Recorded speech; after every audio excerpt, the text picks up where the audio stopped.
All right, we're live. We're back. Once again, I am Sunny Ray. This is the Sunny Ray Show. Thanks to our sponsors, Raz Rocket, GTM Ventures. Today, I'm joined by Hubbard Smith. Hubbard, how you doing today? I'm doing great. It's so nice to be here with you, Sunny. Thank you for the opportunity to chat. This is going to be fun.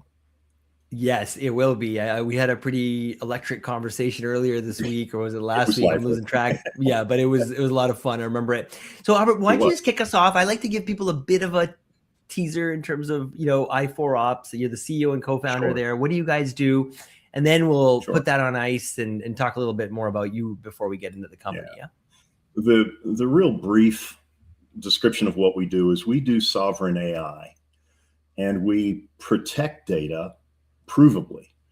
I'll back up just a couple of years and do a real brief origin story, and then we'll get into more of the details. I've been involved with data a really long time, like a really long time. About 5 years ago, I was running a data science project. I was a business dev program manager kind of a role.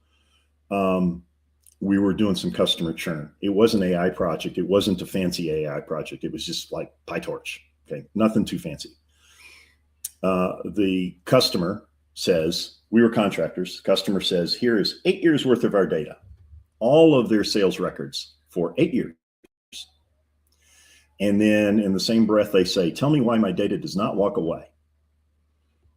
I had no good answer for that. The project did go forward.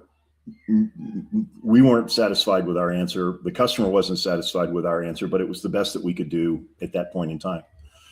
So that gave me a problem to solve.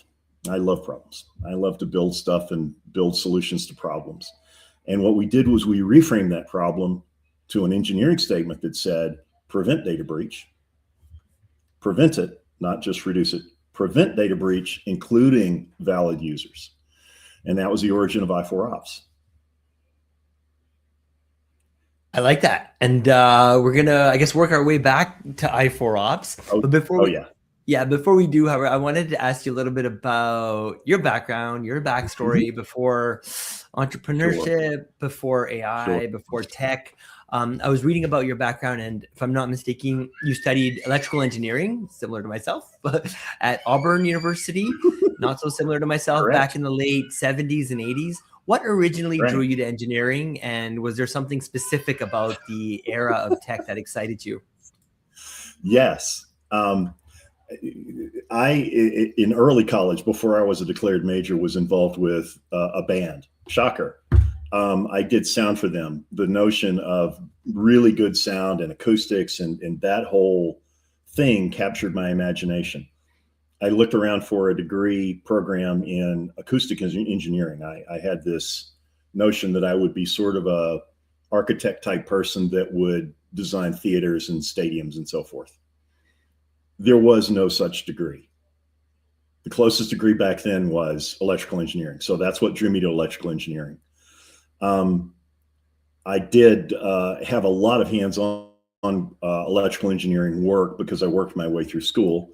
I alternated quarters with an architectural consultant. So everything that was electrical in a building, power, lighting, HVAC, air conditioning, controls, security, fire alarm, nurse call, et cetera, I designed. That was my job. I had help and oversight and all that other happy stuff. But so that consulting engineering, building buildings with electrical stuff was my humble start. And from there, I got, this was the very early days of computer-aided design. I got sucked into Eastman Kodak, which is a very good gig in their computer automated manufacturing group. And this was like around the era of the dawn of personal computers. We were doing all this on mini computers. I don't want to get into all of the old guy stories, but it was challenging and fun. And we did, during that phase, I led the world's largest facilities CAD project. It was 6 million square feet in the mid 80s. So go figure that one out. By the way, Hubbard, I may or may not have a a co-host come in and out of the screen, so don't let them distract you. I got like a 1-year-old here walking around. Yeah, it's part of the show. Yeah, it's actually a humanoid. I don't tell people. It's our newest experiment. Yeah. So you mentioned you started, actually, Eva, can you take him downstairs? Thank you. You started your career at Kodak.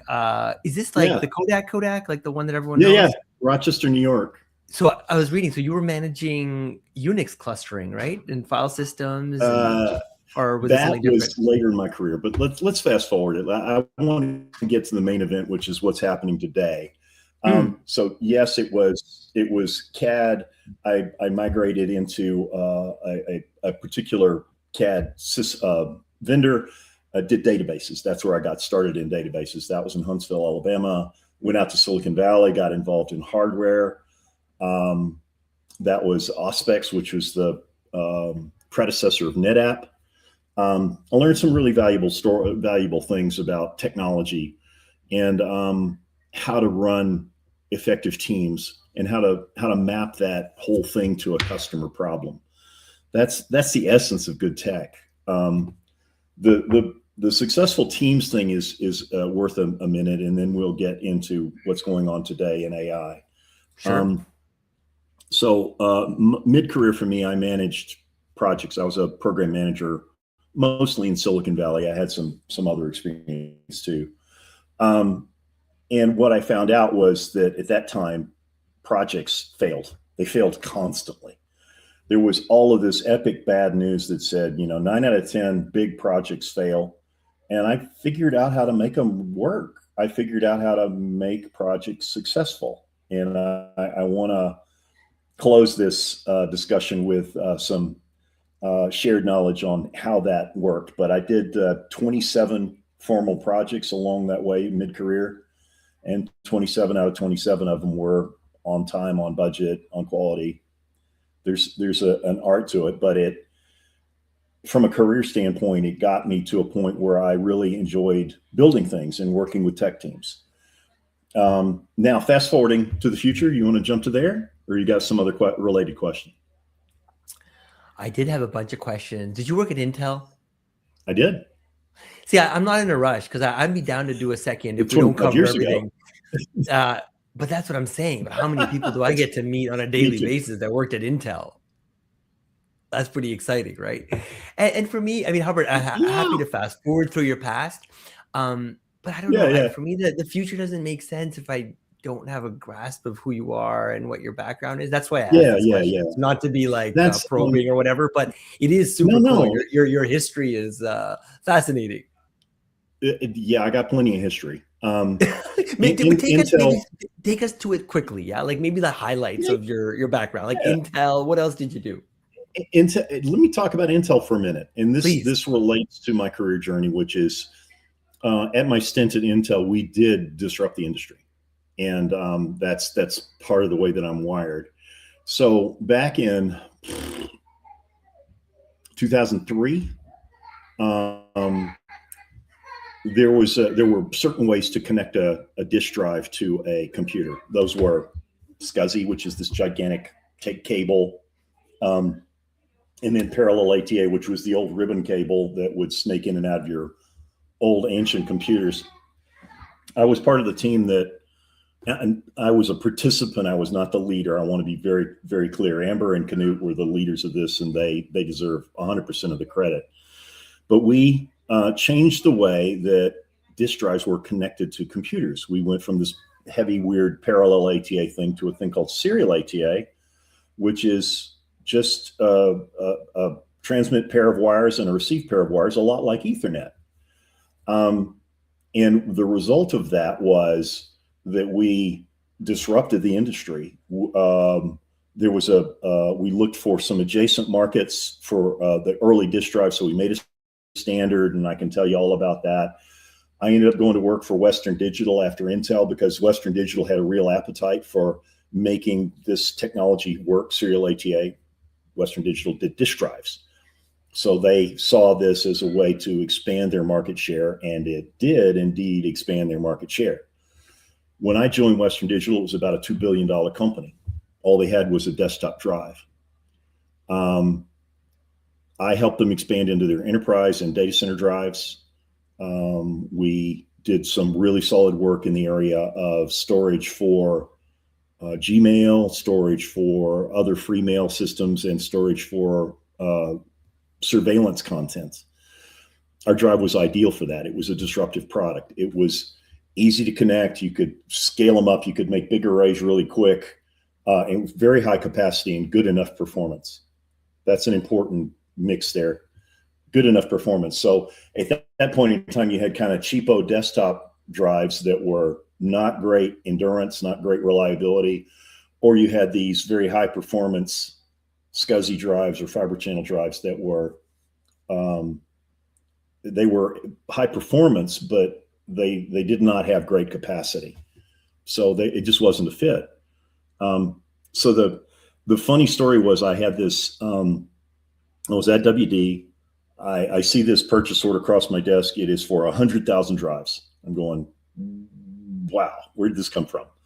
This was the original rollout of Gmail. It was done on our drive on the product line that I managed.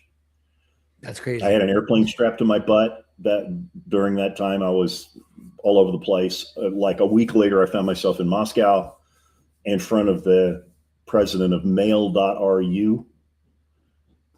I got to my third slide that said, hey, here's some reference customers, Google Gmail. And he said, stop. I have to talk to your salesperson. It has to be in Russian. I'm so sorry. I apologize. I apologize. I apologize. And we walked out of the room with about a $2 million purchase order in 12 minutes. The point exciting. Is, yeah, but there's an important lesson there. It's an interesting story. It was fun at the time. Interesting story there is that there are disruptive technologies. There are ways to approach certain business problems that change the industry. And disruption, if you know what to look for, is all around us. And our mainstream in secure and sovereign AI is a good example of that. So the elements are, you find a big underserved market, and then you go figure out a way to service it. So sometimes you can see a market and there's no way for you to service it. Sometimes you can service something, but there's not enough market. So you have to look for that combination. And along the way, when I started I4Ops, I was talking to anybody that would listen to me, trying to get some seed money and some angel money. And I said, so we prevent data theft and data breach. And one person said, is that really a problem? I said, yeah, it kind of is. But the fact of it is that he didn't really want to hear me answer the question. He wanted to know that other people saw that there was a problem. And this was part of the act of identifying the underserved market. So what I did was I called up some industry friends. I got to 20, I got to 30, I got to 50 conversations. In proper marketing terms, these are validation conversations. All you're doing is validating that there's a market. And then you get into product market fit, PMF, which is a commonly thrown around acronym. So after 200 validation conversations, I asked them the same 4 questions. You use contractors for data science? Yeah, 100% yes. This is 200. Does the involvement of external tech talent, consultants, contractors cause delays? Yes. The reason why that's an important question is that delay has an ROI attached to it. If you're solving a business problem, hey, I'm going to save somebody $10 million annually. Yeah, but if I have a delay in that project by a quarter, we just lost $2.5 million.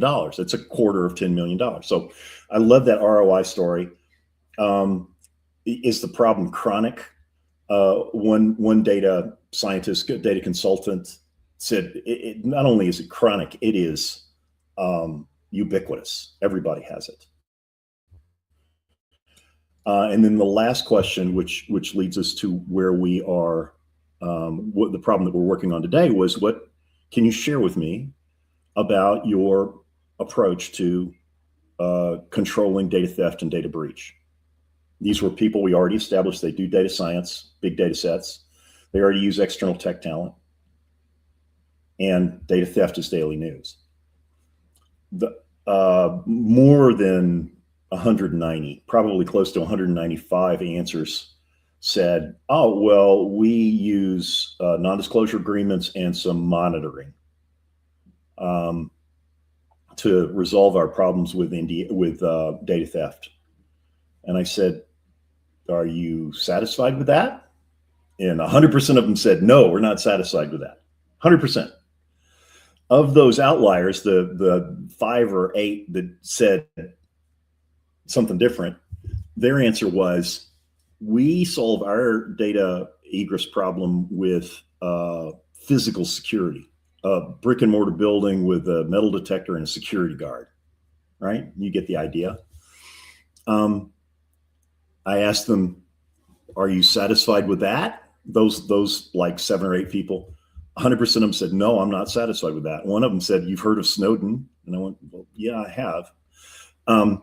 But the point here is that it's important to focus on the markets that you can reach, the markets that have that underserved stuff, and the markets that you can efficiently sell through to. So the important thing is as a startup guy, you want to know who you're selling to. You can sell to thousands and thousands of minnows. You can sell to hundreds and hundreds of dolphin or tuna, or you can sell to dozens and dozens of whales. So I don't choose to sell to whales, at least not right now. Now, if a whale comes to me and does bluebird business and said, I have to have what you want, of course I'm going to cooperate. But I want to focus on that underserved market, all of the tuna. So all of the mid-sized market that says, I touch sensitive data like a sales list, like that origin story that said, my customer data, what keeps it from walking away? Customer data, on the surface, it might sound like, oh, well, that's not all that secret. But for that business, it's pretty essential, because if it walked out, then people could cherry pick their customers. They would know who they bought from, how much they spent. They could underbid them by a dime. You get the idea. Now, bring this forward another year or so.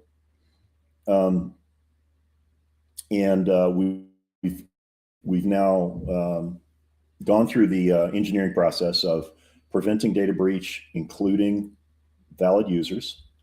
We took a first principles approach to solving this problem, meaning that first principles is actually simple in its essence. Just throw out all the rules. Just start from the most atomic thing that you can find and solve the problem using those parameters, not pre-existing network, firewall, et cetera, et cetera. And what we found was that data security, particularly big data security, is not actually a networking problem. It sounds counterintuitive. Data security is a data storage problem. We actually solve this problem at the data storage level, at the kernel level.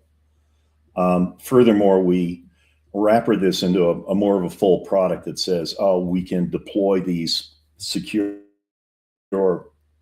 workspaces, and it's no secret, it's Kubernetes and virtual machines, but it runs our kernel module, which is a fairly heavy lift technically and from an intellectual property standpoint. And we have this fast delivery, and we have some dashboarding that says, oh, well, I can tell if Sonny is invited to this area and he's doing some data science and everything's good.